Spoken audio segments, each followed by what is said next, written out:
The United States Air Force, in discharging its responsibility for the aerospace defense of the nation, is called upon to investigate reports of unidentified flying objects.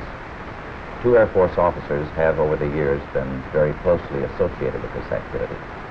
Lieutenant Colonel Lawrence Thacker was formerly the chief spokesman for the Air Force on the matter, and Major Hector Quintanilla is now the chief of Project Blue Book. Major Quintanilla, what are the objectives of Project Blue Book? The objectives of the program are twofold. They're the same as they have been since 1953 when the regulations were written.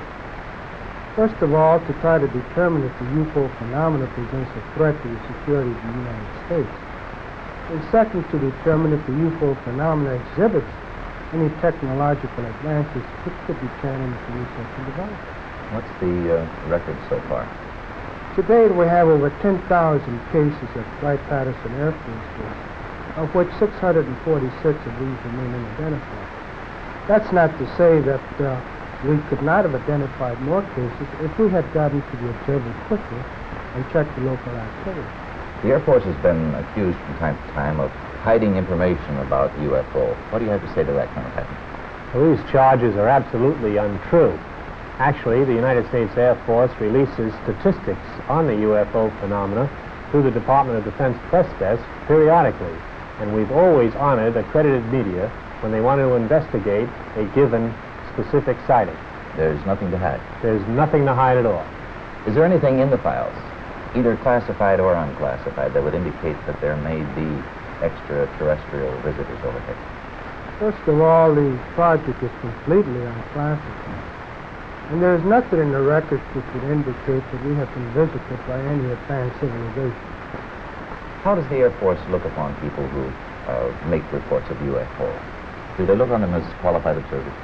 Yes, they do look on them as qualified observers.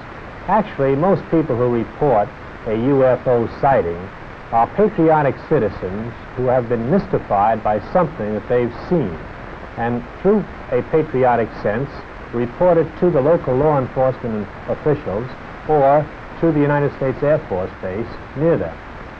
What would you consider as a person qualified to interpret what he sees? Well, I consider astronomers are genuinely expert in their field. First of all, they have a tremendous advantage over the other physical scientists, and that is that they have powerful telescopes and photographic equipment to confirm their interpretation. Do astronomical laboratories make any contribution to the UFO program? In a negative way, they do, because I've never received a UFO report from an observatory. Not a one? Not a single one. Well, how about the tracking and detection facilities that the Air Force itself has? How does this fit the program? Well, actually, to begin with, the United States Air Force is charged by an act of Congress with the air defense of the United States. And the North American Air Defense Command and the Air Defense Command have space tracking facilities which are constantly on the alert 24 hours a day. We're interested in anything that flies in our atmosphere. Well, how about UFO reports in other countries? How are they handled? Well, UFOs actually occur worldwide. However, the United States is the only country in the world that places as much emphasis on the phenomenon. Other countries place a burden of proof on the observer and not on their Air Force. And that would make your job a lot easier if they did that here. Yes, it would. Thank you, Colonel Thacker, Major Quintanilla. I would like to close by reading a very brief excerpt from the report of the Air Force's Scientific Advisory Board, which they made recently upon completing a detailed review of the subject of UFO. This is a statement. The committee concluded that in the 19 years since the first UFO was sighted, there has been no evidence that unidentified flying objects are a threat to our national security.